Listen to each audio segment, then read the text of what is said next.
Today we're stepping into a story that feels like it's straight out of a horror movie, but it's all too real for the guy at the center of it. So get comfortable and maybe keep the light on. You're going to want it. Our story starts in Reed City, Michigan. It stands as a testament to small-town America's enduring charm and resilience. With a modest population that hovers around 2,400 residents, this community is a place where everyone truly might know your name. Established in the 1870s, Reed City quickly became a hub for lumber and railway industries, pivotal sectors that shaped its early growth and character. The city's historical significance is still visible today, with well-preserved Victorian architecture dotting its downtown area, inviting a glance back in time. Reed City is strategically positioned at the crossroads of two major trails, the White Pine Trail and the Pierre Marquette Trail, making it a beacon for outdoor enthusiasts. These trails, which offer miles of scenic paths for biking, hiking, and snowmobiling, embody the spirit of adventure and the deep connection to nature that defines the area. The local county fair is a highlight for Reed City. It's more than just an annual event. It's a celebration of the community's agricultural roots, and a gathering that unites families, neighbors, and visitors in a showcase of local talent, crafts, and produce. Despite its small size, Reed City's community spirit and natural beauty make it a notable spot on the map of Michigan, offering a peaceful yet vibrant lifestyle to its residents. Our main character is Alex Thompson. He's a 28-year-old Reed City native. He embodies the spirit of his hometown, while holding aspirations that stretch beyond its borders. Following his graduation from Reed City High School, Alex ventured out to Michigan State University, where he immersed himself in the world of finance, earning a bachelor's degree with the ambition of carving out a career in the financial sector. Upon completing his education, the pull of his family ties and a sense of belonging drew Alex back to Reed City, where he secured a position at the local credit union. This role, though stable and community-oriented, falls short of igniting his passion, serving more as a means to support himself while staying connected to his roots. Alex's true escapade begins outside the confines of his day job, in the sprawling forests and serene landscapes of Michigan. It is here in the great outdoors that Alex feels most alive. So, on a clear October evening, with the leaves turning shades of red and gold, Alex decides to explore a part of the Manistee National Forest he's never been to before. It's a vast wilderness stretching out over 1 million acres, with trails that weave through dense woods and along riverbanks. He's about an hour's drive from Reed City. He parked his car in a little clearing off 9 Mile Road, near the Pine River. His plan? A quick hike to clear his head, maybe catch a glimpse of the setting sun through the trees. But as the daylight started to fade, the forest doesn't seem as welcoming as it did when he first started. There's a stillness, a quiet that feels almost suffocating. And that's when Alex feels it, this unmistakable sensation of being watched. He stops, he listens, but the forest is silent. Then a low growl breaks the stillness, not from a distance, but disturbingly close. Alex's mind races. Is it a bear, a wolf? But what he sees next in a small clearing ahead doesn't fit any logical explanation. It's massive, easily 8 feet tall, standing upright on legs that seem too human for the rest of its body. Its fur, a mix of black and gray, bristles in the dim light. But it's the face that sends a shock of fear through Alex. A long snout, ears that pointed to the sky, and eyes that seem to pierce right through him. The smell then hits him, this nauseating smell of wet garbage, and something far worse. Alex knows he needs to move, he needs to get out of there, but his feet are rooted to the spot. What happens next is a blur of adrenaline and fear. Alex is standing there, in the dwindling light of the Manistee National Forest, staring down at a creature that, until this moment, he would have said it couldn't have existed. This thing, this dog-like creature, as some later called it, stood mere yards away, its breath forming misty clouds in the cool air, and its eyes are locked on Alex. For a moment, the world seemed to stand still. The usual sounds of the forest were gone. replaced by the pounding of Alex's heart in his ears. He knew he had to make a move, but fear rooted him to that spot. Then, as if sensing his panic, the creature took a step forward, a low growl rumbling from its throat. Instinct took over. Alex turned and ran, not daring to look back, his mind racing with every horror story he'd ever heard. Branches whipped at his face, roots threatened to trip him, but fear propelled him forward. He could hear it behind him, the heavy footsteps of this creature breaking through the underbrush, the growls growing louder and closer. Somehow, Alex found a burst of speed that he didn't know he had. He thought of his family, his friends, the life he still wanted to live. It couldn't end here. Not like this. The parking area with his car seemed miles away, but he pushed on, driven by pure survival instinct. Then, as suddenly as the chase began, it ended. The sound of the pursuit faded away, leaving Alex alone in the silence of the forest. He didn't stop to question it. He just kept running until he saw the familiar shape of his car through the trees. Fumbling with his keys, his hands shaking uncontrollably, he managed to unlock the door and throw himself inside, locking it behind him. He sat there panting, not believing he'd escaped, but not willing to question his luck. Once his breathing slowed and his heart stopped racing, he looked around. The forest was dark now. The only light was the moon peeking through the clouds. He started the car and drove out of there as fast as he could, not stopping until he reached the safety of his home in Reed City. But the story doesn't end with Alex's escape. The next day, despite the fear that clung to him like a second skin, he reported what he had seen to the local authorities. They were skeptical, of course. Stories of the dog man were local legend, tales told around campfires to scare kids. But then the earnestness in Alex's voice, the raw fear in his eyes, made them take a second look. A search of the area where Alex had his encounter turned up nothing definitive. No tracks, no signs of a creature that large living in the forest. But what they did find were reports from others who had seen something similar. Descriptions that matched Alex's account almost exactly. In the weeks that followed, Alex tried to put the encounter behind him. He went back to work, spent time with his friends and family, but the forest's edge was always in his peripheral vision, a constant reminder of what lurked in the shadows. He stopped hiking, avoiding the outdoors when he could, and when he couldn't, he never went alone. The encounter with this creature changed Alex. He became more cautious, more aware of the world around him, and the mysteries that it held. And while some in Reed City whispered about his tale, questioning its truth, others listened and nodded. They knew the forests of Michigan held secrets, some of them darker and more terrifying than others could imagine.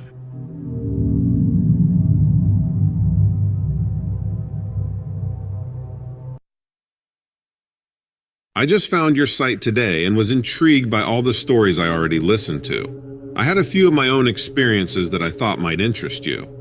They all happened during the same time span, in Shenandoah National Park in Virginia, which is part of the Blue Ridge Mountains.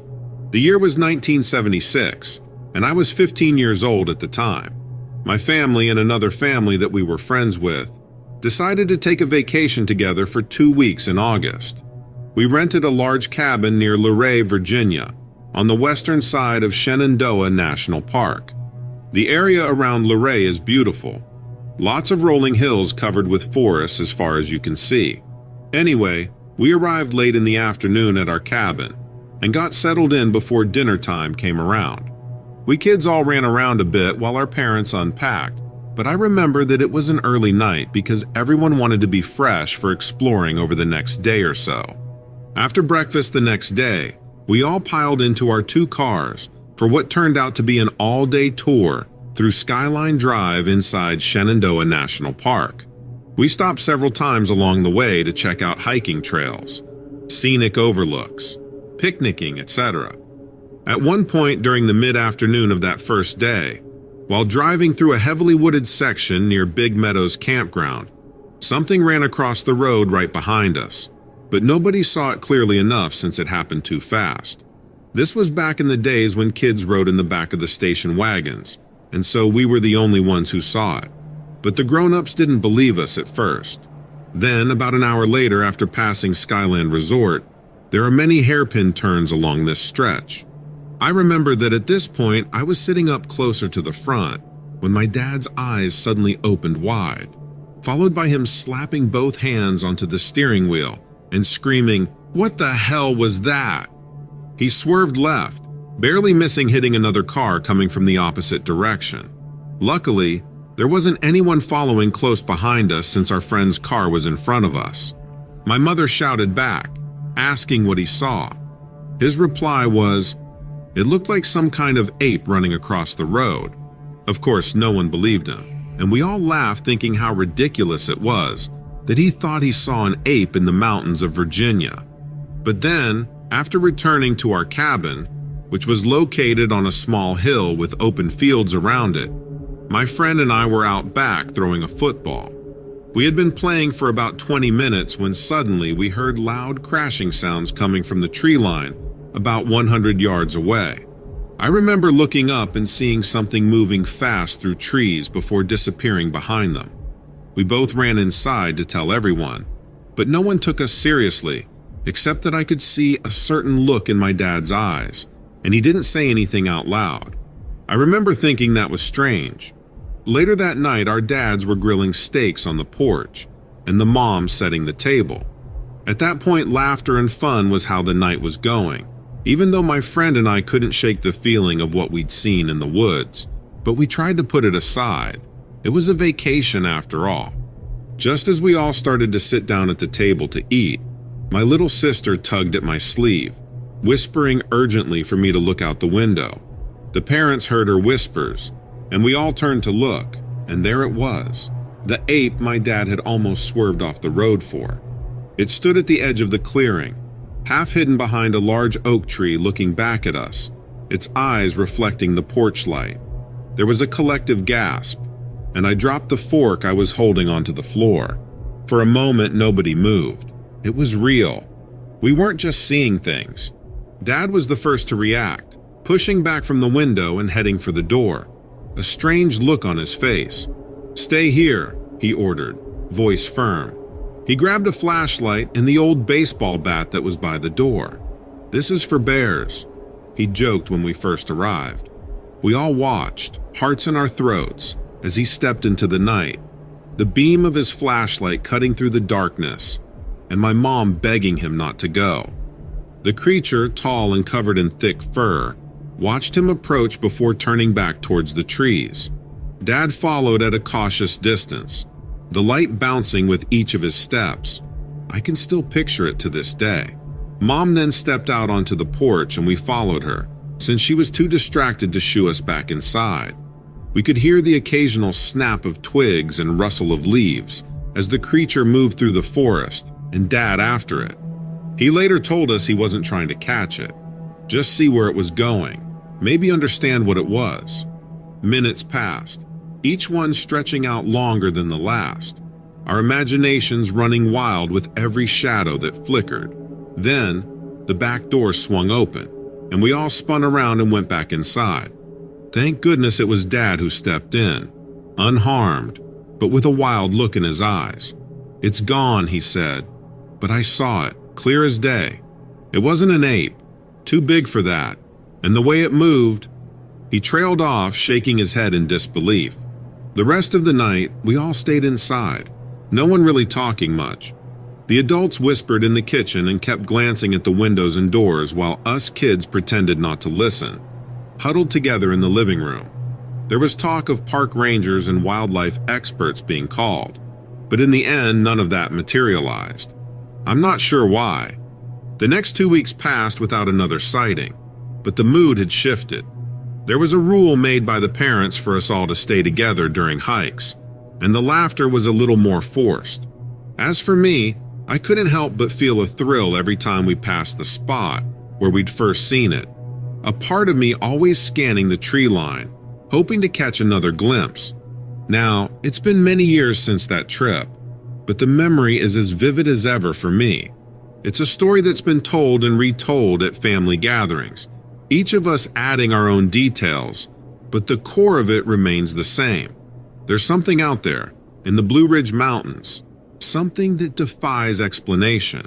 And I saw it, along with my family and friends. We all did.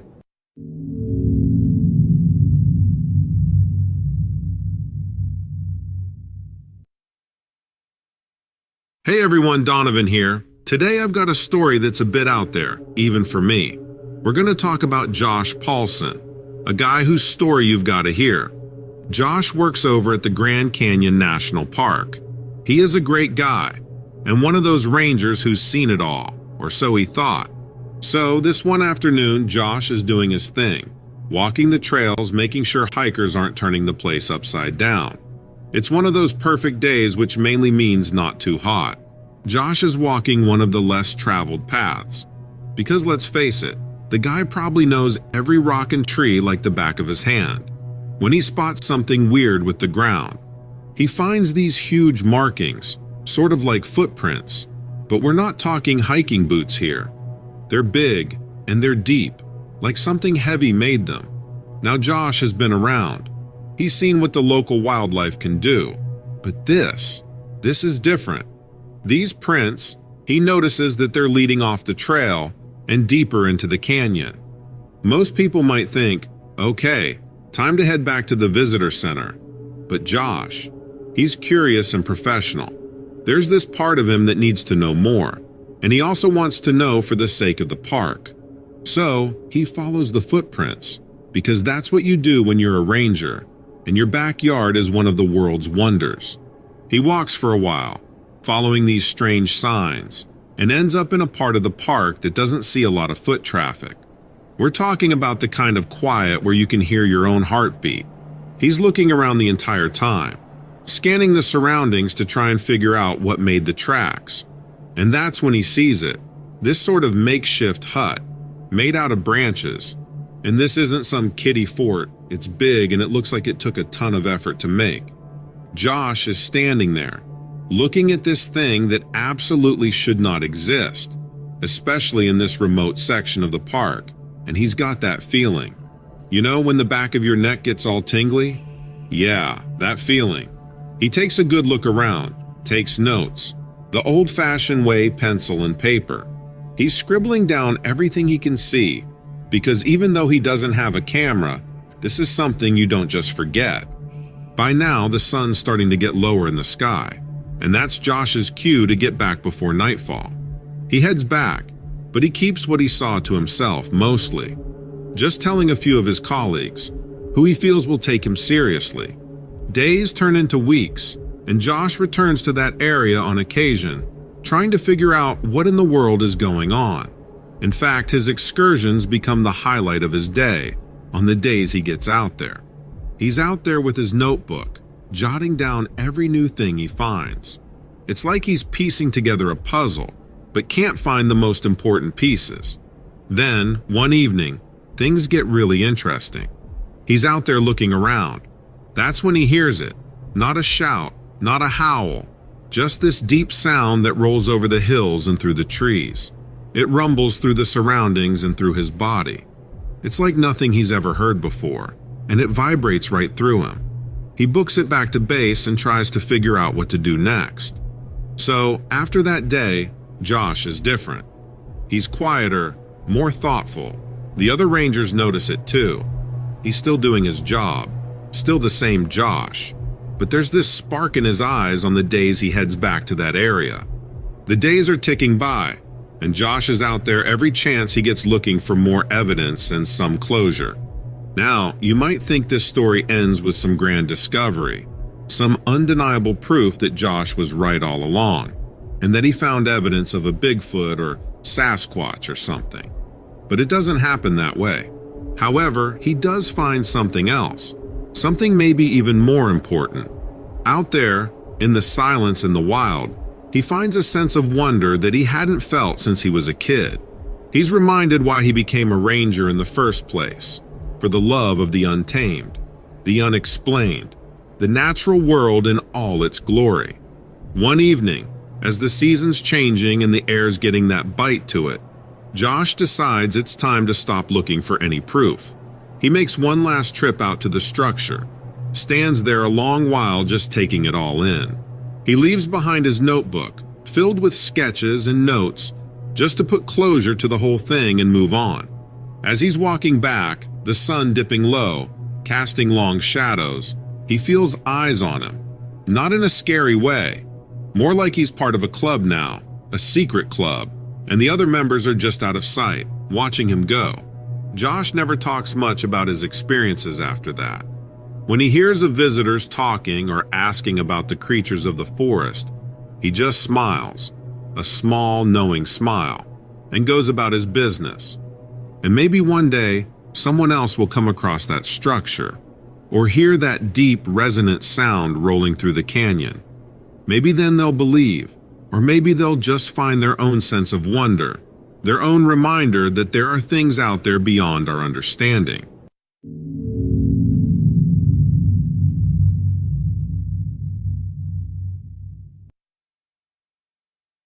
I just had a totally baffling experience in the middle of a field in southern Alberta, Canada. It literally just happened earlier today. First of all, I've got a bit of a solitary streak, I'll admit.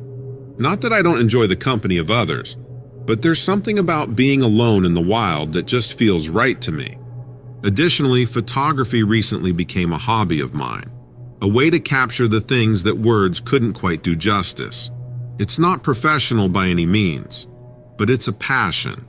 That's what had me out there that day, hoping to catch a glimpse of something worth capturing through my lens.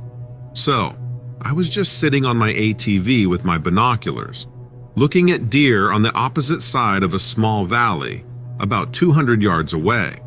There were several grazers, along with one very large buck that I estimated to be around 300 pounds.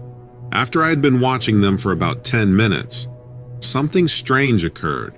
Suddenly, all of the deer became alert and stared towards a section of trees to their left. Then they all ran as a group, off to the right and up the hillside. I kept staring at the section of trees where they were looking, but saw nothing unusual. I kept looking though, hoping to figure out what spooked them, and after about another minute or so, this crazy-looking thing came into view. It was taller than any man could possibly be, so a human being was ruled out. This thing's head was well above any tree branches surrounding it, and it kept having to duck as it walked. The body looked thin but muscular, with what appeared to be hairless gray skin.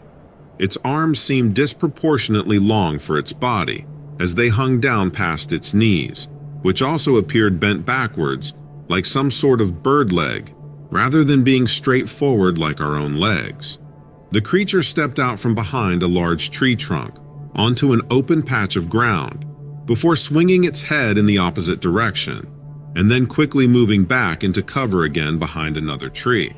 It's difficult to say how much time passed between me seeing this thing step out from behind cover and then disappearing again, because once you see something like this, your mind kind of goes blank, trying to comprehend what you're actually witnessing.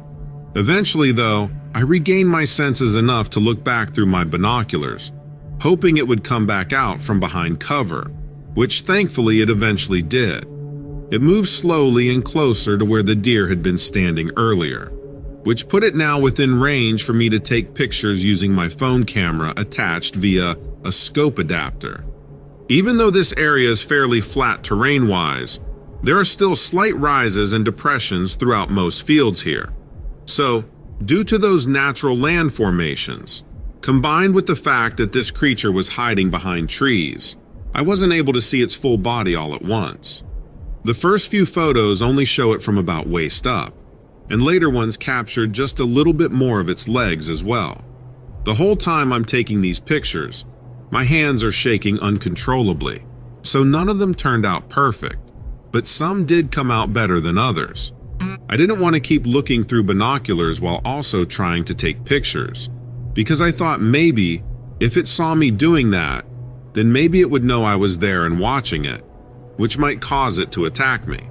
Or perhaps the worst case scenario is that if this thing was intelligent enough to realize what I was actually doing, which was capturing evidence of its existence. Anyway, after about 5 minutes or so of standing in the same spot, and moving very slowly closer towards where deer were grazing earlier. Something caught its attention in the distance behind. I knew this because it swung its head around quickly, and it made a sudden, jerky move right before disappearing again behind a tree cover.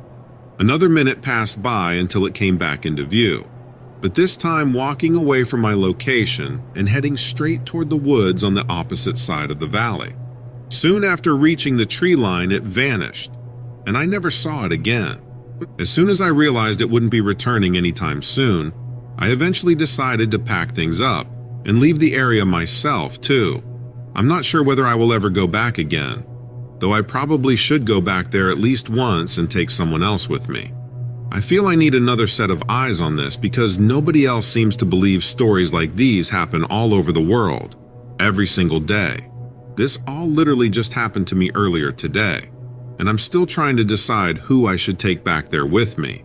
But I want to figure that out real quick, because I know it will get lonely knowing that I can't share this experience with anyone else who understands what truly exists up here in Alberta.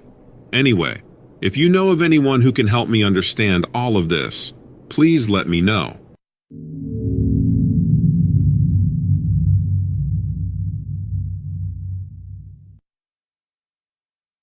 This happened a few years ago. I was on vacation with my family in a cabin at Shenandoah National Park. My mom, sister, and brother were off doing something while I stayed back to do my own thing for the day, and my dad was driving to the store to pick up some things we needed. I'm an avid hiker, so when my family left, I put on some clothes and headed out into the woods alone. The trail that was near our cabin led up to a peak where you could see for miles around. It was beautiful, but it wasn't too far from civilization, which meant that there were usually other people on it.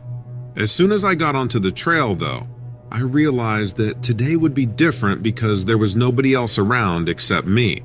There's no feeling quite like being completely alone in nature, so I enjoyed every minute of it. Soon enough, though, the sun started setting behind one of the mountains, so I decided to turn back. It wasn't long before darkness quickly fell over everything. I had a flashlight with me, but instead of using it right away, I decided to try walking without any light, since there are times when your eyes can adjust well enough. It was like a test for me. Eventually, though, my night vision just wouldn't kick in properly, which made seeing very difficult. This is about when things began getting strange.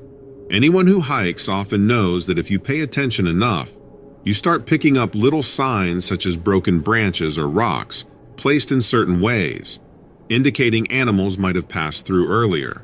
Well, after a while of hiking by myself in pitch blackness, I heard what sounded like someone walking nearby. But whenever I shone a light in the direction the noise seemed to come from, there'd be nothing there. But whatever this thing was, it kept following me. I don't know how many people are aware of this, but when you shine flashlights into complete darkness, sometimes, if somebody is standing directly inside a beam, you can actually make them out even more clearly than during natural light. It's true that their faces will seem clearer and crisper than they would in broad daylight. I know this because one night, while out with my friend, he was doing something I found amusing, so I shone a flashlight on him, and we both laughed. Then, for whatever reason, he put his hand over the light, and what happened next, it's hard to explain. But when his hand went up in front of the beam, everything became distorted. Now, why did I bring up such an odd story? Because whatever was following me down the trail began moving around between the flashes from my flashlight.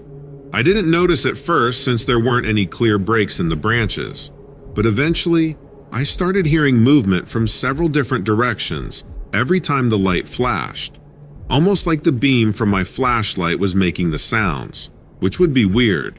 Nothing ever came into focus, however, and most sounds could be explained away by animals running through the brush. Then again, not everything I was hearing sounded animal-like. When the sound of snapping twigs started to come quickly, I knew these noises couldn't possibly belong to deer scurrying off deeper into the woods. A couple of times, when I shone the flashlight at the ground, I saw footprints in the dirt. However, the footprints didn't match any animal native to the area. Not only were the toes oddly shaped, but the depth of the prints suggested a weight far heavier than any animal could be.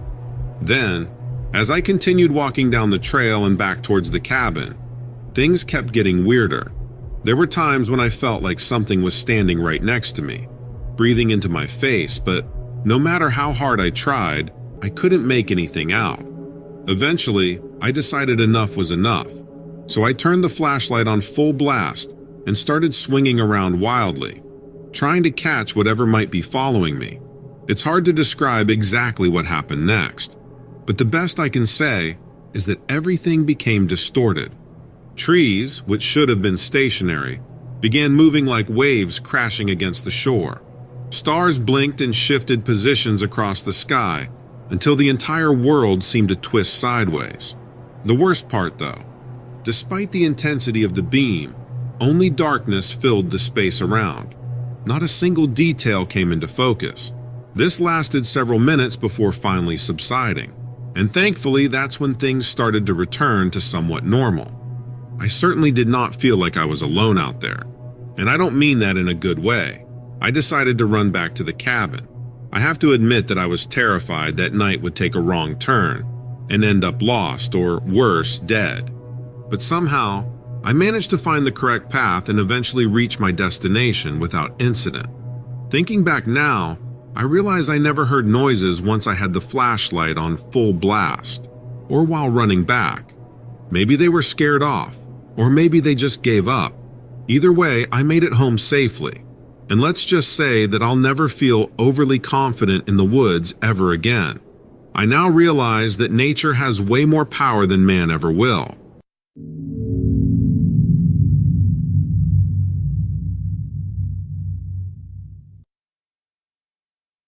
I had a solo winter camping trip planned.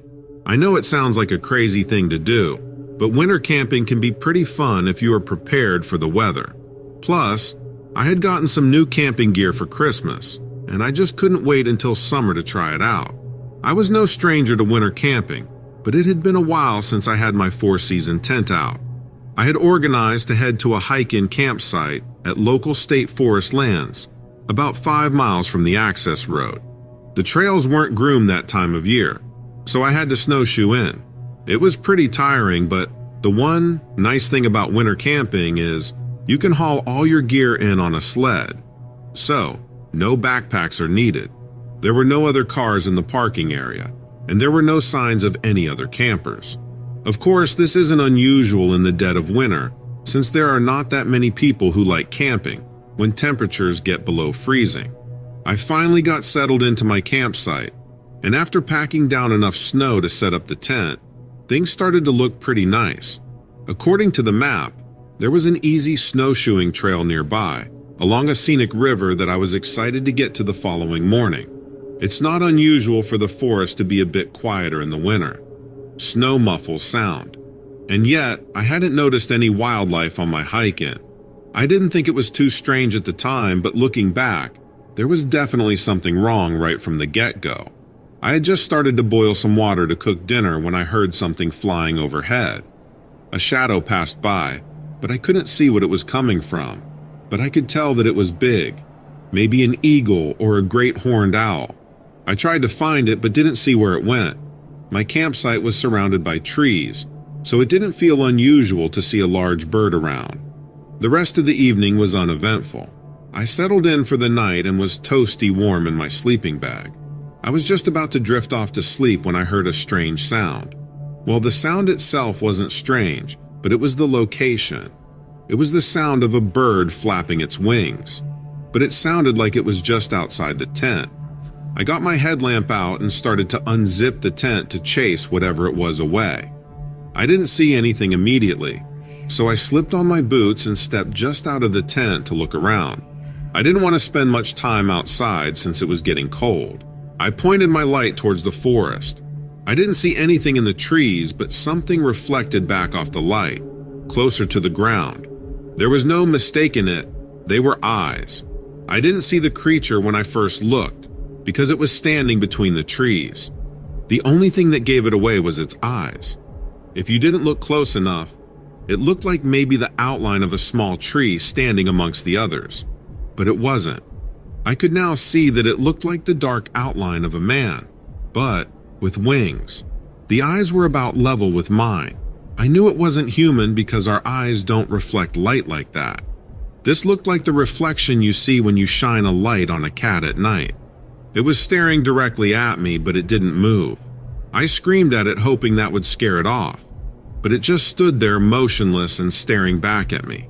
I didn't have any weapons on me except a small utility knife, and was now starting to worry about protecting myself if need be. Maybe I could bludgeon the thing with my fuel canister. I don't know.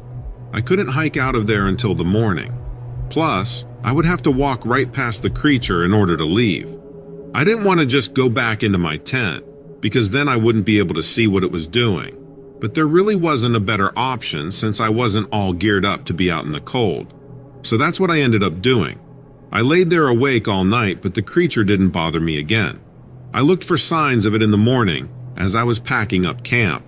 There were no tracks anywhere, but I did find an assortment of small animal bones, organized into a ring around where my campfire had been. I'm not great at identifying bones, but I would guess they were maybe raccoon or fox-sized.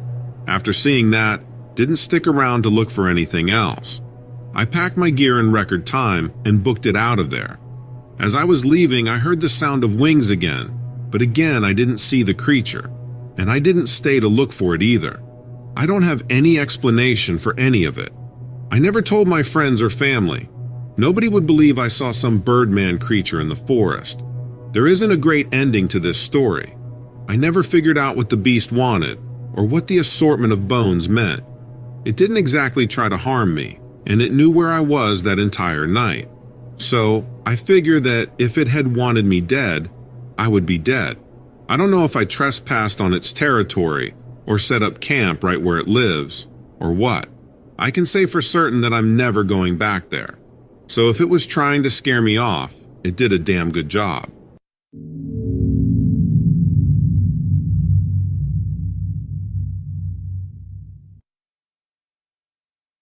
I forget a lot of things. Small things mostly. The big things, the really important things, I never forget. I remember the shoes my wife was wearing on our first date. I remember the name of the doctor who delivered our child. I remember those things. For the most part, they're all good. They're all happy memories. I guess that speaks to the quality of my life, huh? I shouldn't complain, and normally I don't. There is one memory, though, from a time before all that happiness, that I've never been able to shake. I'd forget it if I could, but it's important, so we don't really get to decide which memories we keep, do we? I was camping in the backyard of my grandparents' property. They owned a few acres just outside of town, and turning all that land into my personal getaway was a highlight of my teen years. I'd fish at their little pond. I'd invite a few friends if I was in the partying mood. On this particular night, I was alone. I was stargazing, out there away from the city lights, looking up at the night sky. That's as close to peace as you can get. I knew it even back then. I drifted asleep on the blanket I'd rolled out. That often happened. I'd wake up with a few bug bites, but I was never worse for wear. This time I woke up early. I didn't open my eyes to the light of the dawn. I didn't roll over into a face full of morning dew. It couldn't have been later than 3 a.m. Something was howling. I grabbed my flashlight and cut the beam across the land. My free hand was already shakily searching for the pepper spray that I knew was somewhere close. I always kept it nearby, even if my grandparents never had issues with bears or coyotes. But my light didn't land on a coyote. It landed on the naked back of a man. He was emaciated. I could count the ridges on his spine. He was facing away from me at first, hunched over something that he tore at with his hands. I didn't say a word. How could I? What I was seeing was worse than any wild animal. Animals had behavior patterns. You could predict things about them. Men, especially men looking like the one I saw, were unpredictable. But then I saw him change. I saw him change, and I couldn't stop myself from screaming. At first, it looked like his spine was wriggling underneath his skin. It jerked and curled and pushed up against his flesh. His shoulders hunched, and his hands slapped the ground. Then the fur started sprouting. It was like watching the time-lapse of a growing seed. The dark strands poked up from his skin and grew into a thick forest. When my screaming startled him, he whipped around. His face was no longer human. It was canine. If I hadn't known any better, I would have thought the thing in front of me was just a dog. A sick dog, but a dog surely. Yet I'd just seen it transform. Its eyes were still human. They looked back at me with a sadness at first, as if the creature was maybe embarrassed. Then its gaze was angry. I'd seen something I shouldn't have. It was going to make me pay. It was on me in a second. I could barely backpedal out of its reach. I was still on all fours, and I watched its long claws carve through my blanket with ease. It roared. I sprayed it in the face with my pepper spray. It yowled and recoiled, and I knew that was my only chance to run.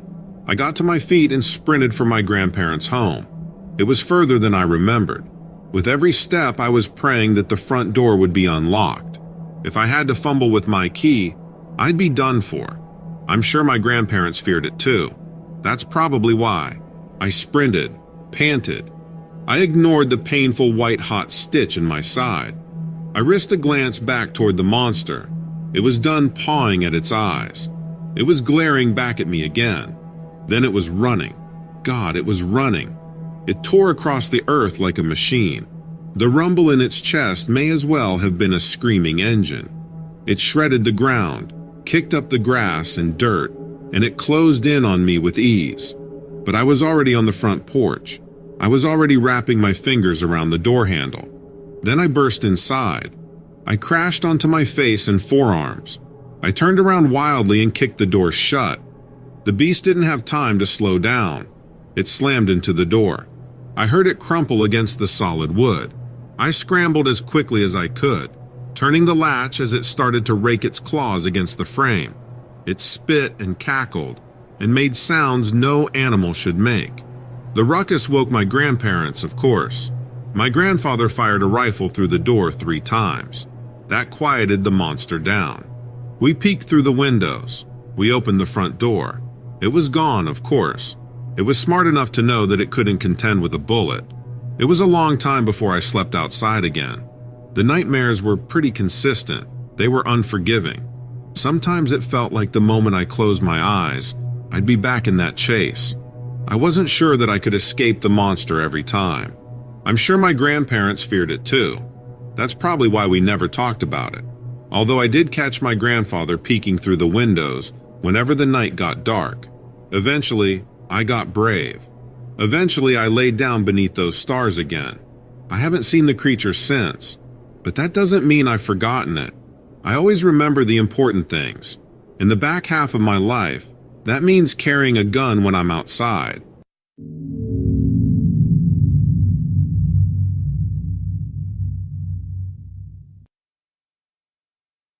I was headed toward my car on the last leg of my evening jog.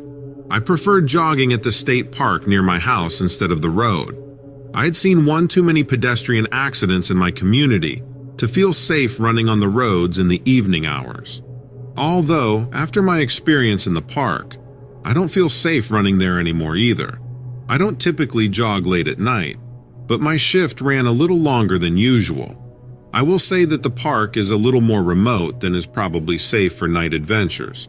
I haven't seen any weird people there after dark, but we do have quite a robust wildlife population in the area. Think: bears, cougars, wolves, moose. I was smart about it. I carried bear spray and made sure to play music on my phone when I was out after dark. Most animals, in my experience, will stay away from you if they hear you coming. I was maybe 2 miles from the car when I stopped to take a breather. I grabbed some water from my pack and decided to walk for a moment. The sun had set, but there was still some light left. I wasn't worried yet, but I knew I had to keep moving if I wanted to get out of there before dark. All of a sudden, an orange light shone behind me. It was like the sun came out for a moment. I knew there was nothing out there that could make a light that bright. It definitely wasn't someone's flashlight or even headlights from a vehicle. It was as bright as the sun. The whole forest ahead of me lit up in an orange glow. I turned around to see if I could find the source of the light, and it disappeared just as suddenly as it had arrived. However, standing behind me in the near darkness was a single deer. The moment I had turned around, I was hit with a stench of death and decomposition. It's so overpowering that I just about hit my knees. And like I said, it wasn't there a moment ago. I knew right away that it was coming from the deer. The creature was thin with ribs protruding through its skin. I was surprised its legs could support its weight. I figured it must be sick of have some type of gangrenous wound on it somewhere to be causing that type of stench. Despite its ill health, it had a rack of antlers spanning twice the width of its body. I almost felt bad for the creature, believing it was most likely sick and very, very old, but there was something else. I couldn't pinpoint the reason then, but I knew there was something else wrong. I tried to shoo the deer away, but it didn't budge. I still had a ways to go to get to my car, and I didn't want to turn my back on it. After failing to scare it away yet another time, I did decide to turn around and head toward my car. As soon as I turned my back, the orange light lit up the sky again. I spun around to face the deer. It was standing in the same place I had left it. I didn't know how, but I knew it had something to do with the light and the unmovable stench of death that filled the air. Its eyes were dark and soulless. "What the hell are you?" I asked it. And then the orange light returned, glowing bright like the sun, behind the deer. The whole forest was now lit with this artificial daylight. The deer then looked at me and began to lift its head as I watched its antlers turn upside down, like they were melting. They looked soft and started dripping, literally melting into the forest floor. But that wasn't all. The creature's fur began to slough off, exposing rotting skin and muscle underneath, and in some places, exposed bone. The skin of its face peeled back and rolled down its neck, like someone put a torch to it. The creature's entire skull was exposed, and its eyes were missing. Its jaw cracked open and fell to the ground, leaving its tongue nowhere to go but to fall in front of its neck. To say I was horrified was an understatement. My hands were shaking so badly that I couldn't get my bear spray out of its holster. I didn't know if the spray would have any effect on this thing, but it was all I had. I took a few stumbling steps backwards, and then the orange light ceased. Darkness fell upon the forest, and the creature standing before me was a deer once again. I had asked it what it was, and it showed me. It revealed its real and total self to me. I wondered what it wanted with me, but I didn't dare ask. I couldn't imagine it was anything good, so I turned and I ran. I don't think I've ever ran that fast before in my life. The creature didn't chase me, and I didn't experience the orange light shining again in the sky. Part of me thinks the creature was just screwing with me, because something that could do that could have probably made quick work of me if it wanted to. I don't know why it let me go, but I can tell you one thing for certain, and it's that I am staying the hell out of the forest after dark.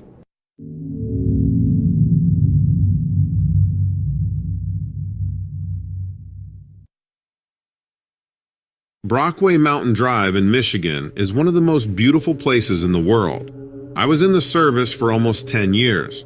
I saw a lot of the world, and still, that place between Copper Harbor and the Upson Lake Nature Sanctuary is one of the most beautiful. But on that day in December, the beauty was lost on me. My car was a mess. It was this rusted old coughing Ford Escort mini station wagon. It was on its last breath, but I really thought I could squeeze one more winter out from it.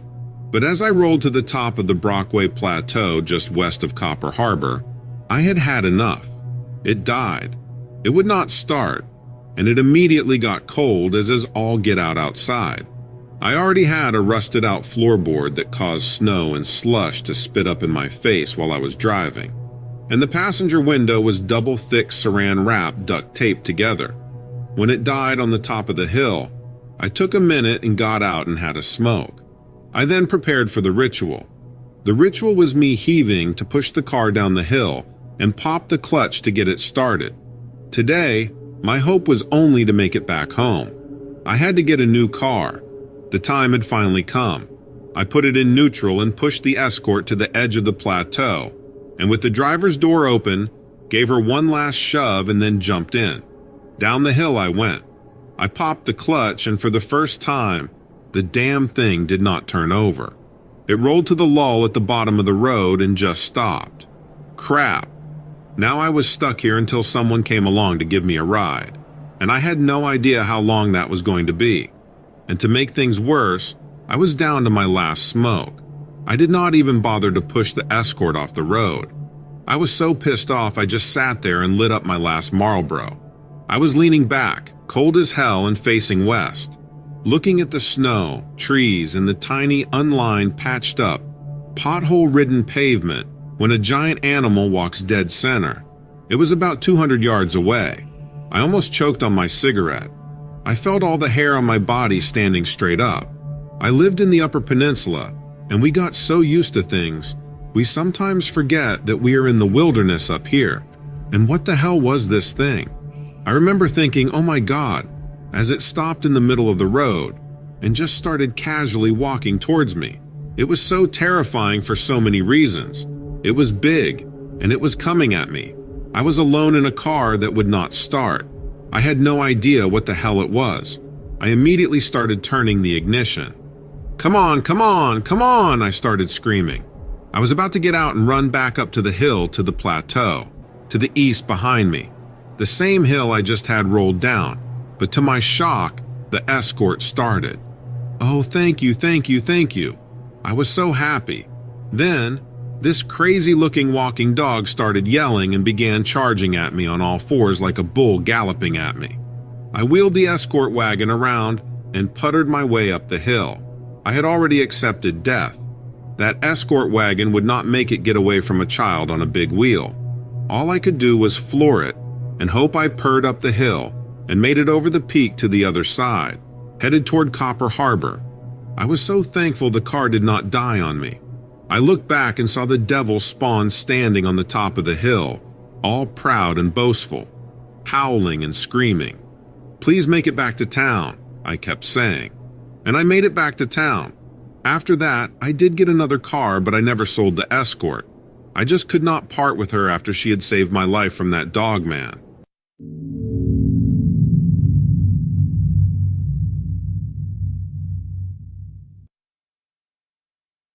What's your hobby? Personally, I've had a lot of them over the years, and sometimes it feels like I pick out a new one each summer. 3 years ago, it was kayaking. 2 years ago, I had a stint as a passionate birdwatcher. Don't ask me why, I must have been going through something. But last year's hobby is the hobby I want to talk about. Last year, along the same river, I often kayaked in the days past. I found a set of footprints. They were strange enough that I made a little mold and brought them home with me. I think for a lot of my friends, seeing those feet displayed on my coffee table was a little alarming. At first, you see, they just looked like the prints of any human. When I explained where I saw them, I sounded more like a kook than a curious adventurer. And that's what I was. I was curious and I set on a path of adventure. It all sounded so friendly and fun and fascinating back then. The feet were too big. That's what made them special. They were larger than any human's feet could possibly be. I did the research. Maybe there have been a few historical exceptions, but I didn't imagine that some giant had casually strolled barefoot through my area. They belonged to something else then. You see where I'm going with this, don't you? Anyway, that brings me to my most recent hobby. Last summer, I was a monster hunter. The prints became my hyperfixation. I took pictures of them and compared them to other findings online. I returned to the riverbed and searched for more evidence of whatever creature had left them. For a long time, I didn't have any luck. I found similar prints online, sure, but what did that prove? It certainly didn't rally any of my friends to my cause. No one suddenly approved of my fascination. In fact, the people around me were all begging me to move on to my next hobby. There was a limit to how often they wanted to hear about feet, I suppose, and I can't blame them. Looking back, I should have listened. They didn't know it, but they were warning me at the time. If I had moved on to something else, I wouldn't have gotten myself into so much trouble. I returned to the river with a renewed sense of purpose. The season was ending, and I wanted to be able to hoist something above my head that proved my fixation was justified. Did I know what that something would be? Absolutely not. So I did exactly as I'd done before. I combed the mud for more prints. At least a second discovery would prove that the first one wasn't a fluke. This time, I found them. I found the prints and the feet and the monster they were attached to. And I wished at that moment that I'd stuck to the bird watching. I didn't even notice it at first. The hulking mass was so large, squatting down by the river, that I couldn't recognize it as a living thing. My peripherals told me it was a stone, a boulder. Then it moved. It stood upright and erect. A stream of water ran from its large mouth and dribbled down its chest, sticking to the thick brown fur that covered its body. I'd never felt so small. Sure enough, it was a giant. And sure enough, looking down to the massive feet that sunk into the mud, it was the monster I'd been hunting for. Now that it was in my sights, I didn't know what to do. I froze and it turned, and all at once I realized I was cornered. Behind me was a forest of trees and brush that I knew I couldn't navigate quickly. The creature's legs were long and powerful. It would catch me in no time at all. I was lucky, I guess, that when it turned, it wasn't snarling. It didn't meet my gaze and roar. It didn't charge my position and leave the imprint of my corpse alongside its footprints. It could have. I could see the rippling musculature, even through its thick coat. I could see in the scars on its face, its strangely ape-like face, that it had fought and survived things a lot tougher than me. It stared. It heaved, letting out a mighty breath, and then it walked away. It crossed the river. The water only reached its chest at depths that I could have been swept away. It crossed and disappeared into the trees on the other side. Still, I was frozen. Something startled me out of the shock, I guess. I was safe after all, and I was facing what could have been my last chance at documenting my encounter. I didn't get any pictures of the beast, but I could still capture its prints. That was all I needed to begin with, right? Surely photographs of fresher impressions would confirm all of the theories I'd thrown around with my friends. I took the pictures. I sent them out. I had a dozen more late-night conversations, confessing my encounter and everything I'd felt that moment. I went into meticulous detail, ensuring that my friends would be able to visualize exactly what I'd seen. And none of them believed me. That's the other edge of this sword, isn't it? Even if you've discovered the truth, even if you found the proof to back it up, that doesn't mean the claims aren't outlandish. That doesn't mean anyone else is going to let that truth invade their beliefs and change how they view the world. None of my friends wanted to believe in the monster I saw. I can't blame them. I still think about that encounter sometimes. I still have nightmares imagining the 100 other ways that moment could have gone. I still ramble about the creature when I've had too many drinks. I still prefer the birds.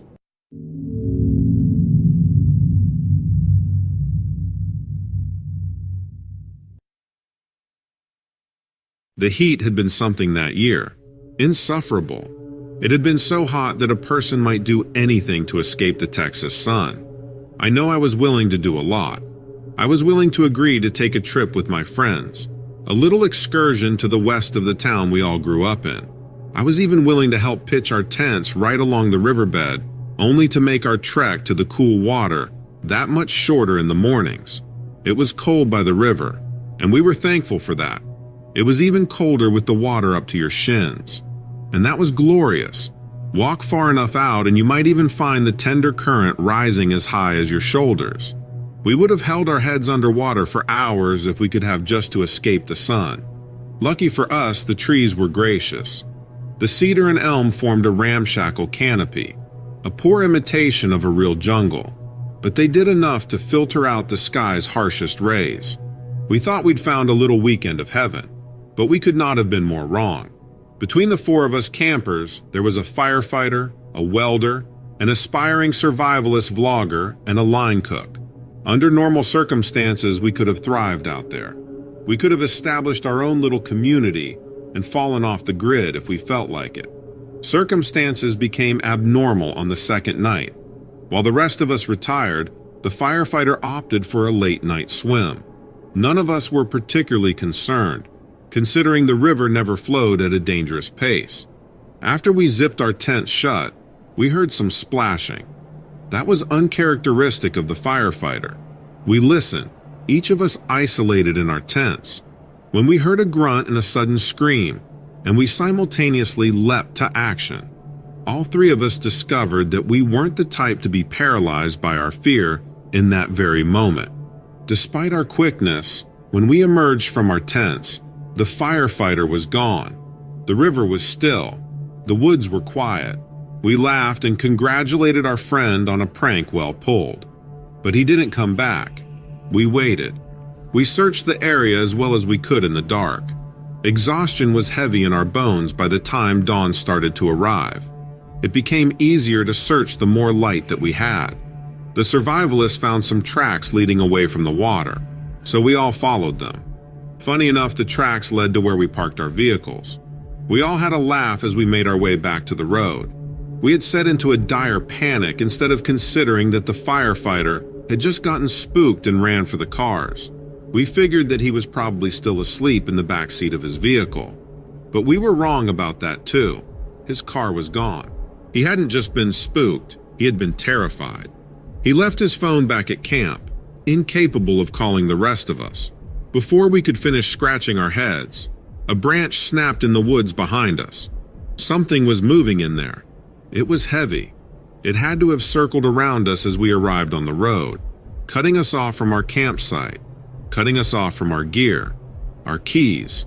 But we weren't worried, at least not yet. We were shaken up, sure. We were suspicious, but we didn't know what we were facing yet.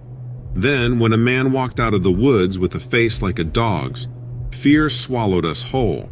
The stranger was covered in fur, and there was wetness in its eyes. Spit dribbled from its fanged mouth. Its upright ears flicked in the wind, turned to chase the sounds of the woods around us. Those ears folded flat against its skull when the creature's eyes narrowed at us. This must have been what had chased our friend. We didn't blame him for running. The vlogger muttered and pointed out that his keys were still in his truck. We now had a chance to get out of there after all. So we took it. We broke into a sprint all at the same time. Us three and the monster. We all vaulted over the hood of my small car and flung open the doors to the vlogger's truck. We jumped inside. Two of us in the back seat, one up front. Up front, the vlogger got his door shut just before the beast arrived. The two of us in the back weren't so lucky. A clawed hand swiped for my leg as I got in. I pulled it back just in time. The creature was moving too fast to stop when it closed in on the truck. It crashed into the door, slamming its own limb in the jamb. When it recoiled to try a second time, we lunged forward and grabbed the handle. When the lock clicked, saving us all, it raked its long claws furiously against the glass. By then, the engine started, which made the creature flinch and jump back, clearing enough of a path for us to reverse and peel out of there. We left our other cars behind. We left everything behind. We found the firefighter at his house. He actually lived the closest. None of us said a word, all knowing that we'd all seen something that defied explanation.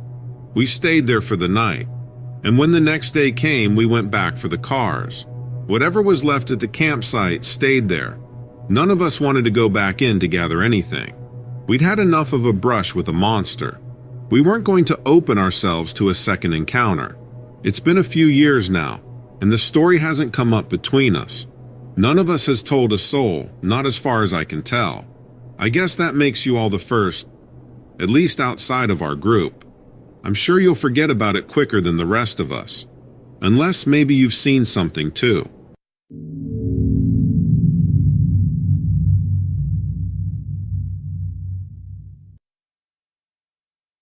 Joshua Tree National Park hosts the full range of Southern California's arid beauty. The wonder of the state's desert biomes is what first encouraged me to begin working in the region as a member of the National Park Service. For a long time, it was perfect, and then it wasn't. There's a stone in Joshua Tree that attracts tourists from all over the world. It's the size of a small building and the shape of a skull.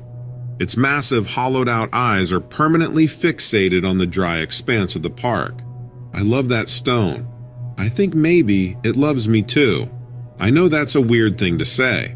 My skin crawls when I commit those words to paper. I'm only asking you to hear me out because it might be true. If it isn't love, it's something equally strong. Normally, to get a view of Joshua's stone skull, you have to wade between pockets of tourists and wait in line just for the chance of a brief photo op. If you arrive particularly early or particularly late, sometimes the crowd is a little thinner. When you work the park like I did, you know to visit the stone before the sun rises or after it sets. It's prettier in the dark, illuminated by the stars and the luminous pollution of California's distant cities. I was already headed toward the stone when I found him on the side of the trail, the man that cost me everything. He was dressed in worn clothing that looked to be centuries old. His feet were bare, and his hair was long and knotted. He didn't speak to me. He didn't call out or signal for help. He stood upright and immobile right on the edge of the trail, waiting. "Hello?" I remember asking his name. "What are you doing out here?" The park had chased away the last of the tourists nearly an hour before. This man looked like he had just crawled in from the desert. When he made no effort to reply, I reached out to touch him. His body wasn't warm. It was the same cool, ambient temperature as the rest of the air around us. He was more of the desert. Still, there was no response. I turned away from him briefly to contact my peers over the radio. I repeated his description and requested an emergency transport. When I looked back, the man was gone. Only the outline of his feet lingered in the dirt. I searched for a trail, anything to lead me back to him. There was nothing. I was alone. Then there was a howl. Wolves weren't common in the park, at least not around the well-traveled areas. I looked for one anyway, scanning the horizon for any signs of a wild dog or coyote. The howl sounded canine at least. What I saw wasn't a dog at all. It was standing upright, long-limbed but definitely humanoid. It started far away, but even with the great distance between us, I could tell the creature was approaching 7 feet tall. It threw its head back and howled again. Its protruding nose and jaw became visible, framed by the faint glow on the horizon. I did what felt natural. I ran for my life. I didn't know where to go except toward the skull. I sprinted as quickly as I could, kicking up dust and debris all along the trail. I cut across the unmarked paths where I could, trampling the brush and undergrowth. I didn't risk a glance back, but I knew it was behind me. I could hear its claws slicing through the same stems and stalks that I was flattening with my boots. I could feel its deep, heavy breathing reverberating in my bones. I never thought my life would flash before my eyes. Not in my line of work. Supervising tourist destinations isn't exactly the most dangerous of park ranger responsibilities.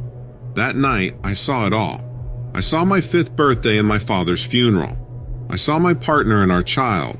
It felt like I was running toward those moments, toward the idea of making more of those memories. But in reality, I was headed somewhere else. I was headed toward the skull, and finally its broad dome-shaped crown was overlooking my insignificant body as I ran across the desert. I could see its brow and its eye sockets, then the grooves that always looked a little too much like teeth. The skull isn't haunted, I know that. It isn't possessed. Those ideas make for great conversation when you're a one-time visitor to Joshua Tree, but none of the rumors are true. Maybe it is sacred though, somehow. Maybe it is a safe place.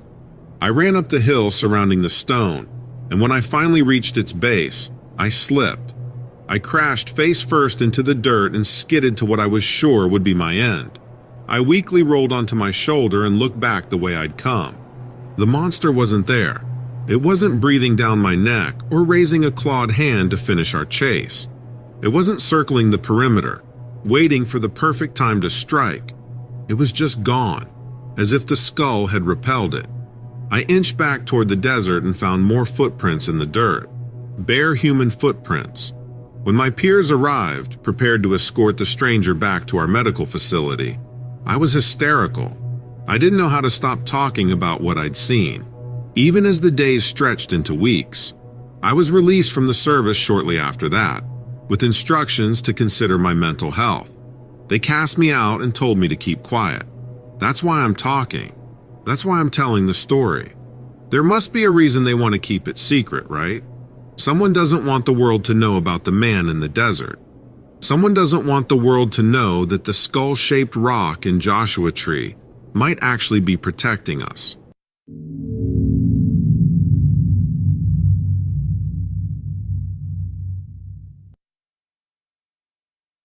Today we're heading into the heart of Grand Teton National Park.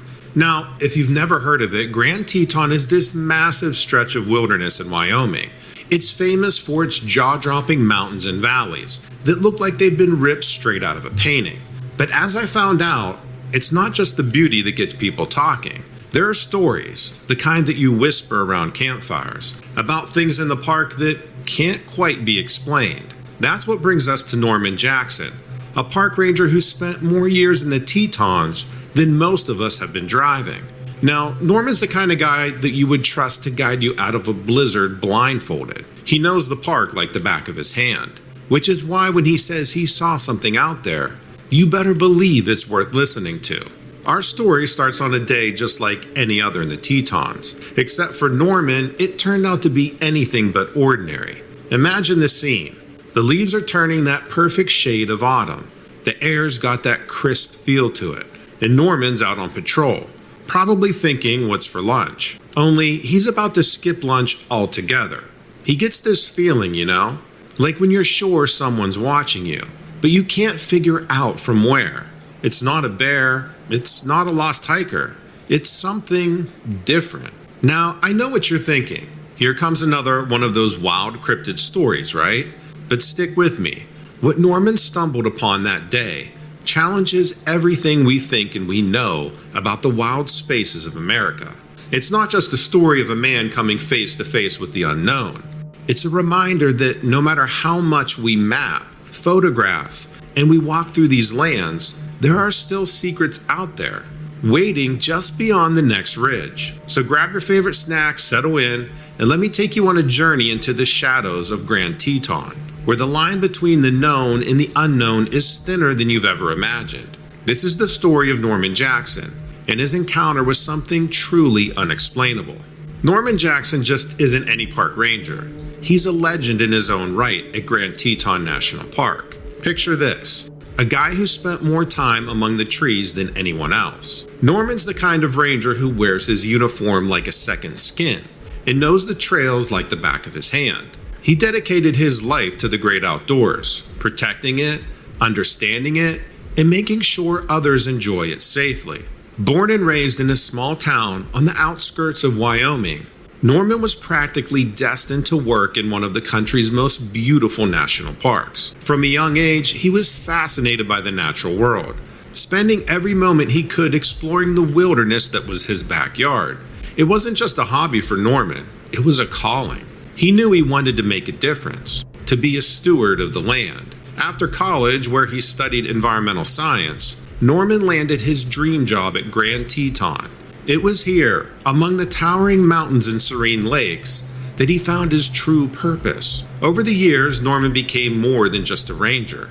He became a part of the park itself. He could tell you stories about every hidden nook and cranny, recount the history of the land, and share tales of the wildlife as if they were old friends. Norman's approach to his job was simple: respect the land, educate visitors, and preserve the natural beauty for future generations. He took pride in his work, whether it was leading educational tours, helping lost hikers find their way, or simply ensuring the park remained as untouched and pristine as possible. But Norman wasn't all work and no play. He had a knack for connecting with people, sharing his love for the park, and with anyone who would listen. His colleagues respected him, and visitors often remembered him long after their trips were over. Norman had this way of making the park come alive for people, helping them see it through his eyes. Despite his years of experience, Norman always believed there was more to learn about the wilderness. He was constantly reading up on the latest environmental conservation, participating in workshops, and even taking part in research projects. For Norman, being a park ranger was more than just a job. It was a lifelong commitment to the land that he loved so much. As much as Norman was rooted in the reality of his day-to-day responsibilities, he also had an open mind. He loved the lore and the legends of the Tetons, the stories passed down through generations that spoke of the magic and mystery of the natural world.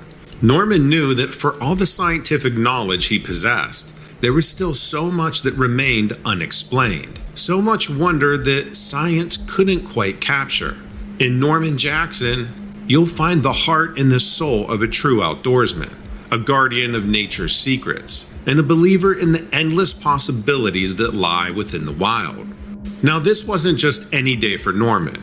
It turned out to be one of those moments that stick with you, that change everything you thought you knew about your own backyard.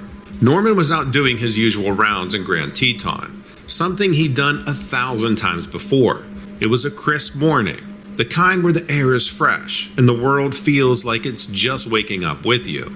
He was walking one of his favorite trails, the kind that offers those postcard views around every turn, but also the kind he could navigate with his eyes closed. Now, Norman's the type of guy who's always alert, always tuned in to the rhythm of the forest. It's a part of the job, knowing when something's off, even if you can't quite immediately put your finger on it.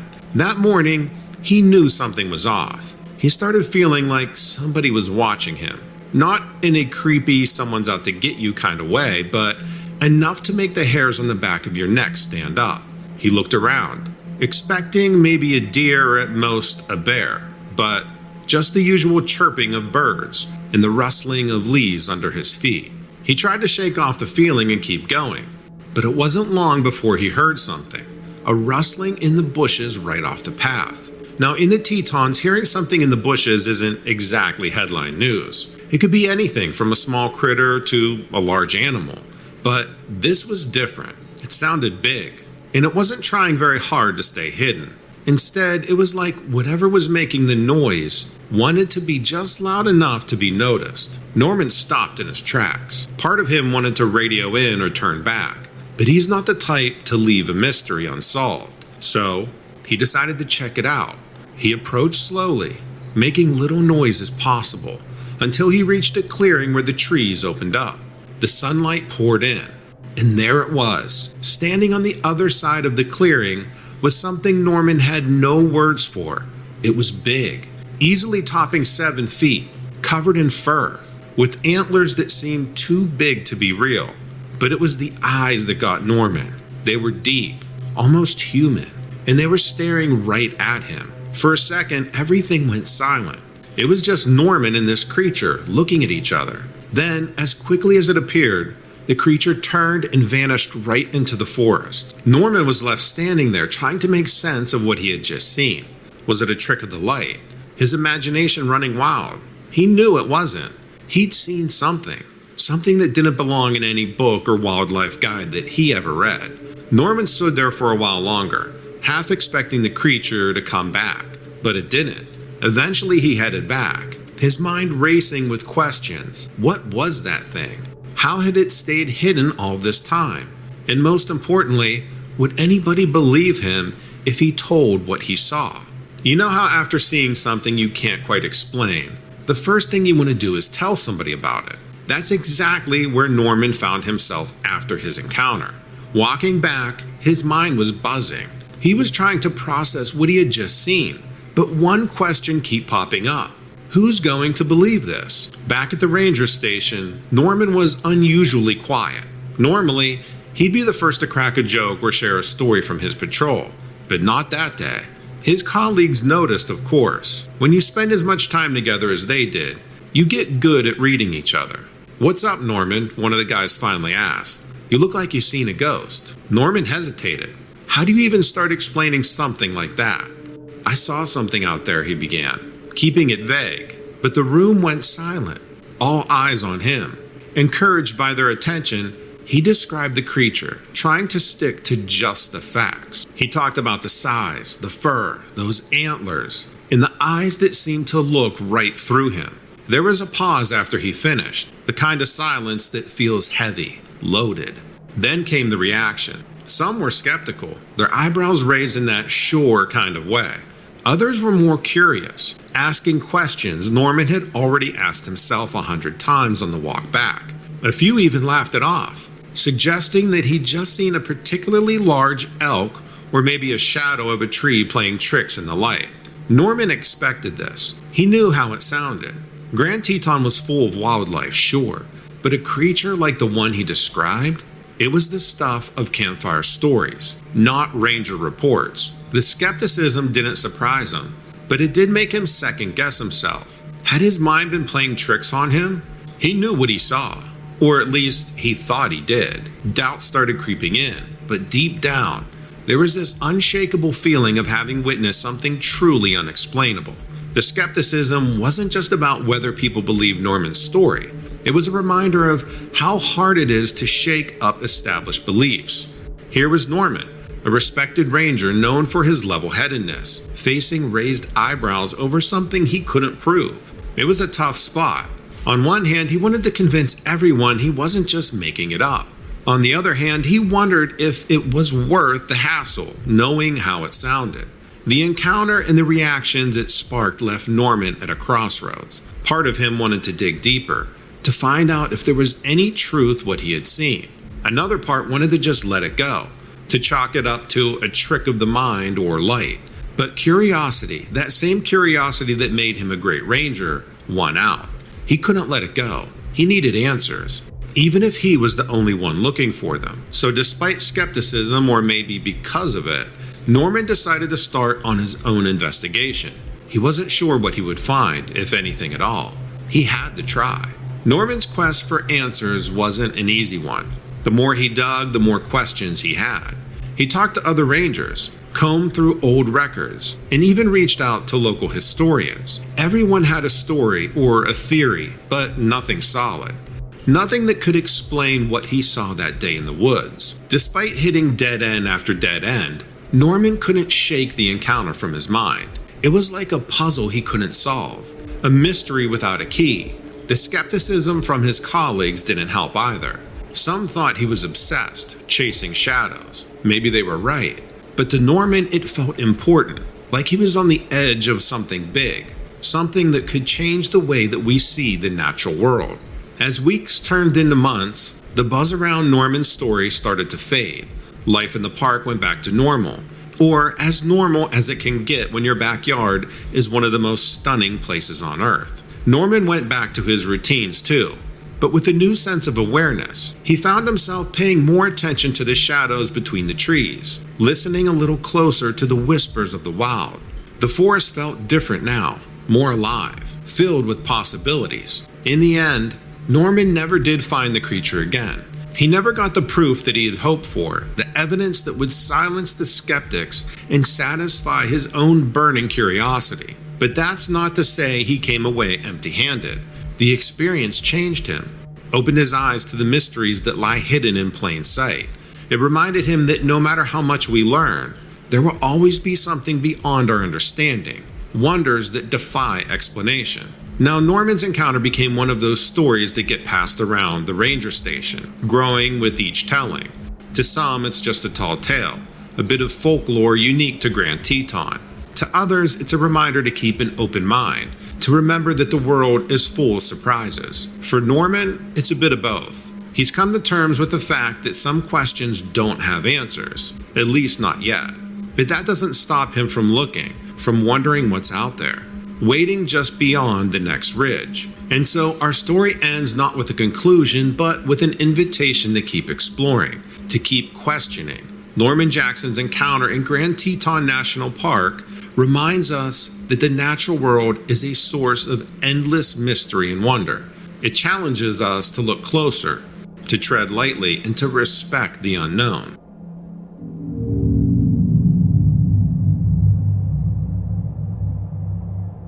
I'd like to share this wild card of an encounter that happened during one of my deep sea explorations. I'm a deep sea diver by profession and have been for a couple of decades now. This unforgettable encounter happened just a few years back. My team and I were stationed off the coast of Maine for a mission.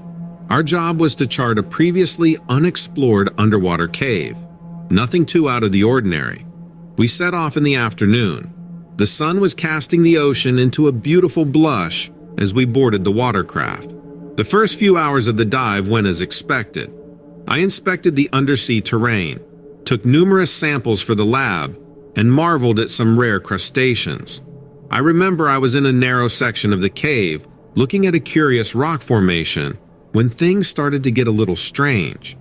The water became colder, way colder than it had been before. It was like ice water all of a sudden. Moreover, I started to feel this presence around me. It's hard to explain without sounding crazy, but I felt like there was something else down there with me. And it wasn't just some harmless fish or crustacean. Visibility wasn't the best despite my lights. All I could make out was the vague, murky outline of the cave ahead. I couldn't see any close details until I was practically on top of them. No fish, sea plants, or bottom dwellers. It was just the cave. I checked and double-checked my equipment but could see nothing out of the ordinary. I propelled myself out of the narrow cavern, my bubbles disturbing the otherwise quiet water around me. The teams were stationed at various depths, which meant communication was sparse at best. At that moment, it was just me, my thoughts, and the eerie sensation of being watched in this alien-like icy blue world. I was all of a sudden overcome by a strong smell. It was overpowering, even through my diving equipment. It wasn't like any of the normal ocean smells. It was like something nearby was rotting. I tried to shake off the gruesome smell and creeping unease and refocus myself on the job at hand. I spent a while, from what I can gather from my receding chest cam footage, examining a peculiar formation on the cave floor. Measure, document, repeat. That's what I kept telling myself. Besides the strange smell, I didn't have any reason to be frightened, but I wanted to get my work done and get out of there as quickly as possible. As I was rushing along, trying to get everything recorded, I heard a low, resonant roar that seemed to originate from somewhere deep in the cave. It was like a vibration that moved through the water and echoed around me. The hair on the back of my neck stood up. Why I didn't break for the surface then is beyond me. Maybe I was just too dumbfounded by what I was seeing that I was frozen in place. I can't tell you. At first, it just looked like shadows moving in the darkness just beyond the reach of my flashlight. It was too massive, too foreboding to be any regular occupant of the cave system. Barely visible in the murky depths, I saw these large, sinewy, limb-like structures undulating in the water and casting disjointed shadows on the cave walls. Tentacles, I thought to myself, but they didn't look like any squid or octopus I had ever seen, and I'm pretty familiar with local sea life. No, these were reminiscent of the tales of sea monsters from sailors of yore. Whatever it was huge. I felt microscopic in comparison. Still, there was something bewitching about seeing an anomaly of nature. It was fascinating and terrifying at the same time, the size of the beast dwarfing everything else in my peripheral vision. The cave must be much bigger than we had previously thought, because the creature living inside was simply massive. I'm sure this creature could have sunk a ship easily if it wanted to. Suddenly, a tentacle shot out, revealing gleaming scales illuminated by my torchlight. There was not a creature alive that I knew of that had both tentacles and scales on its body. This was something undiscovered. Shivers raced down my spine as I came to the realization that I needed to get out of there and get out quick. If this thing wanted to harm me, there wouldn't be a damn thing I could do about it. I felt like I was in a dream. This couldn't be happening. It just wasn't possible. I began my retreat from the cave, leaving the creature and the rest of my work in depths behind me. My wake seemed to go unnoticed by the sea monster, or perhaps it just simply didn't care. Whatever the reason, I can tell you it was without a doubt the most terrifying moment in my career. I couldn't relax until I reached the boat, and even then, I didn't feel safe from the creature. Did it even notice me down there, and if it did, why didn't it care? I'm sure I would have made an easy meal for it if it were inclined to eat me. Later, safely aboard the watercraft, more thoughts swarmed my mind. Did this thing come from the deep sea? Are there more of them out there? Could it really have been a sea monster of ancient folklore? Fear intermingled with a sense of awe as I recollected the size and peculiarity of the creature. I pondered if there could be more uncharted caves harboring unfathomable secrets of the deep. A part of me, the part forged from years of insatiable curiosity, yearned for another encounter.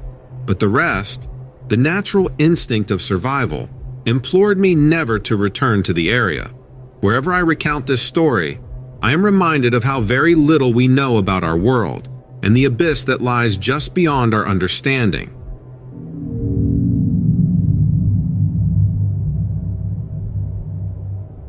It all started in the spring of 2015, when I was stationed at Nellis Air Force Base.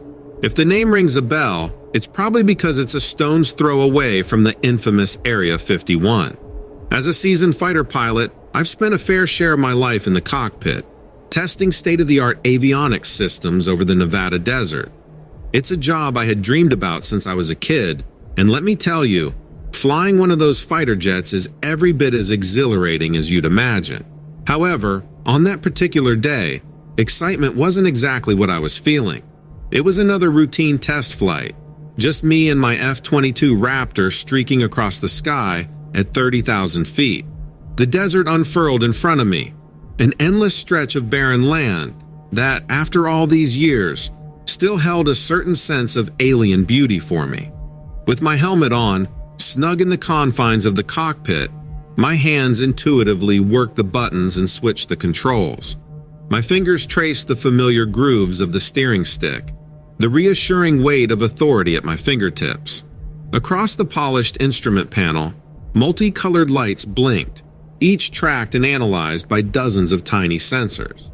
Every 5 minutes, I cast a trained eye over the radar screen. It's a force of habit, especially when you're flying into an expanse of nothing but sky and sand.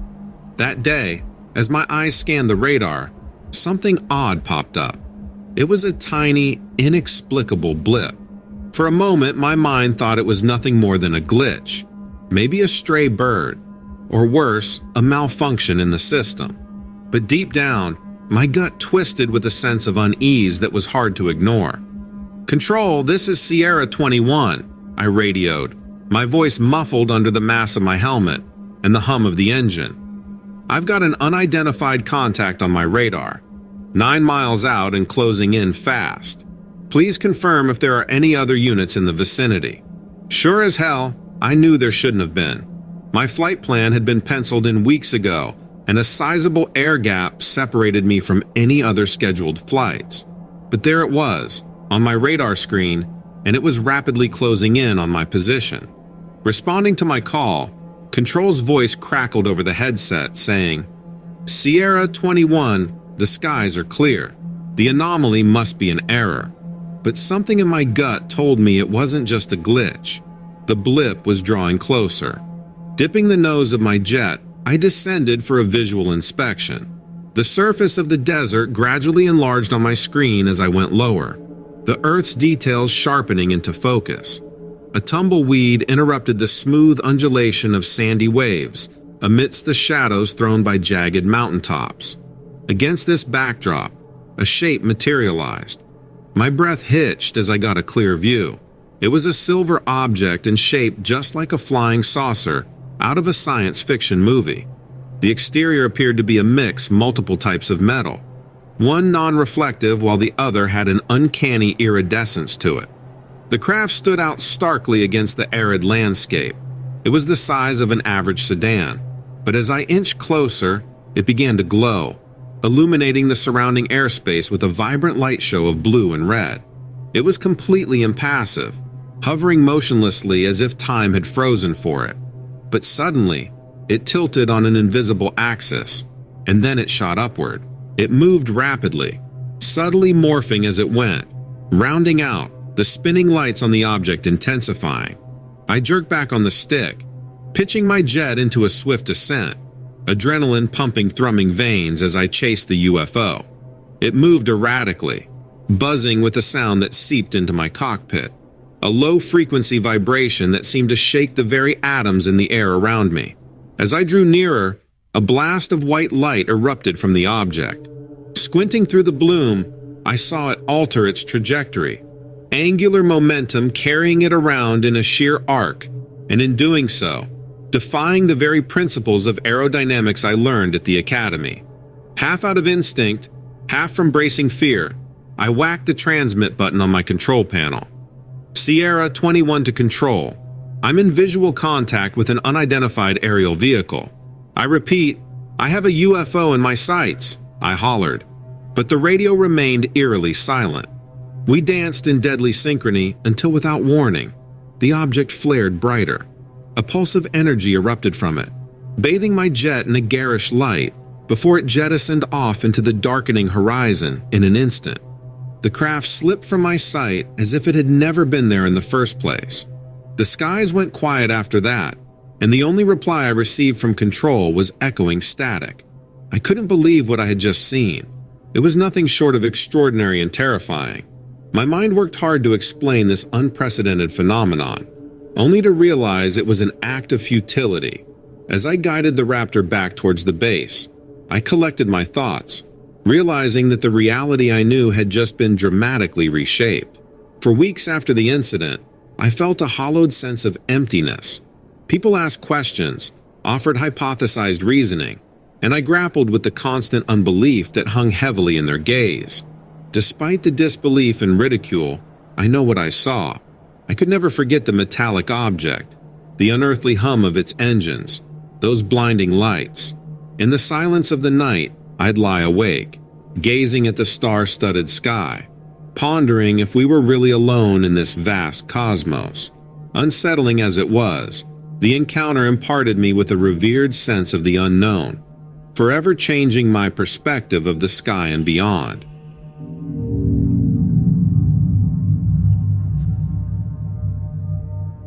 This is an account of an event that happened a couple of years back.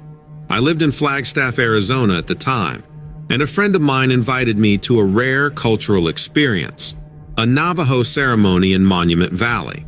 My friend Mike worked as a community liaison between the local government and the Navajo tribe, so he had numerous opportunities to learn about their traditions and participate in their ceremonies. He'd often spoken of the rich blend of heritage, tradition, and spiritual practices of the Navajo people, and I must admit, I was always intrigued. The towering sandstone buttes of Monument Valley, changing shades with the passing hours from rich reds to deep purples, stood sentinel as we drove to the venue. The breathtaking panorama was a living testament to the various nature-centric narratives woven into Navajo lifestyle and mythology. I had seen Native American ceremonies in movies, rhythmic drumming, beautiful clothing, emotional dances, an exotic concoction of awe and respect. But to be present at an intimate ceremony, I felt a wave of humility wash over me, the sacredness of the occasion inexplicably resonating within. As evening fell, we've reached our destination. The air was dense with the aroma of roasting corn and juniper smoke. The elders greeted us warmly, treating us more like welcome guests than outsiders. Mike translated their words, and their expressive gratitude for our participation left me touched. The ceremony started with a slow, rhythmic drumming that seemed to echo the beating heart of the land around us. The rising moon cast long dancing shadows as the entire group moved in harmony. Despite not knowing the precise steps, I found myself swaying to the rhythm naturally, feeling an unexplainable connection to the ground below and the stars above. After the main event of the ceremony, a feast was laid out, and I received the opportunity to try their traditional foods. The evening drew on, and most people gradually drifted away, except for a few, including some of the elders. Mike and I stayed on by the fire, Mike translating the old Navajo stories. That's when it started. An uncanny shift in the ambience. The flames of the fire pit, which had been flickering merrily, seemed to dim. A silence washed over the area. The earlier sounds of laughter faded away, replaced by what seemed like whispers in the wind. The elders looked visibly perturbed.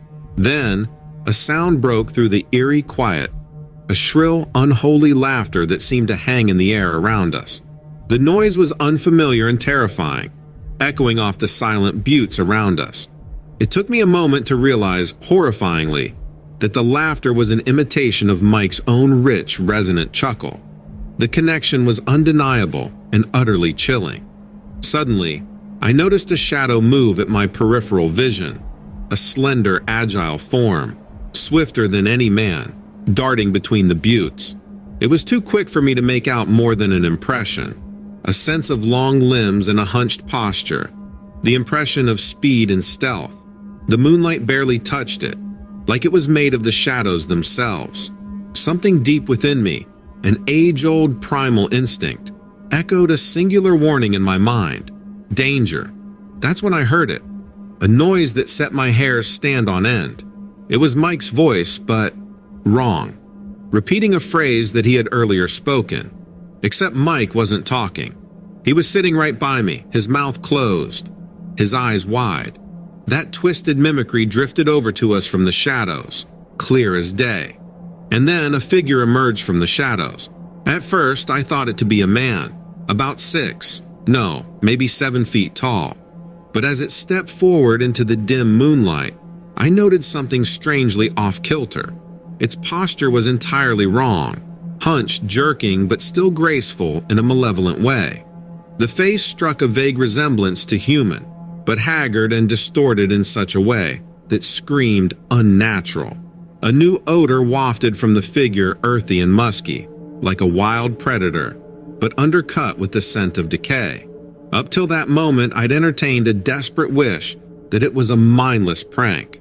But that smell, grotesque and so out of place, along with those horribly familiar words coming from this creature, shattered every hope. The elders immediately snapped into action. Their faces were masks of terror, counteracting their aura of warmth and welcome from earlier. They hurried us away from the fire, whispering among themselves in demeaning tones. We huddled together, looking back at the fading light of our once joyous gathering. That's when I saw it. The creature, its form shifting in the shadow. Its monstrous shape melted away, replaced by something smaller, like an owl. The transformation was fluid, almost mesmerizing in its horror. The owl thing took off silently into the night. The whole encounter must have lasted all of 5 minutes, yet it felt like a small eternity. In the deafening quiet left behind by its exit, our heartbeats thrummed loud against the silence. We stole away that night, leaving our campsite undisturbed. Mike and I drove away in silence, his hands white-knuckled on the steering wheel. The faces of the tribesmen, filled with such warmth and kindness earlier, transformed with pure, unadulterated fear, would be forever seared into my mind. The following week was a haze. We didn't talk about what happened. Heck, we didn't even talk to each other for a few days. Over time, words gradually returned. But that incident, well, yeah, that was the elephant in the room. The sight of it, the smell, and that voice has left a mark on my perception of reality. It's like someone lifted a veil from my eyes, revealing a world that was deeply interwoven with our own, and yet a terrifying realm apart. This all still feels very raw, very real. I sometimes wonder if it was all a figment of my imagination. I try to view it as an adventure, an experience that lent a standpoint to my narrow understanding of the world. But that step comes with its own set of monsters, doesn't it? Supernatural, unseen, taboo, terrifying. The words of fictional ghost stories that had once seemed so distant now find a reasonable place in my reality. Now, when night falls, I sleep with one eye open, all ears tuned to the wind's whispers, always waiting, always watching,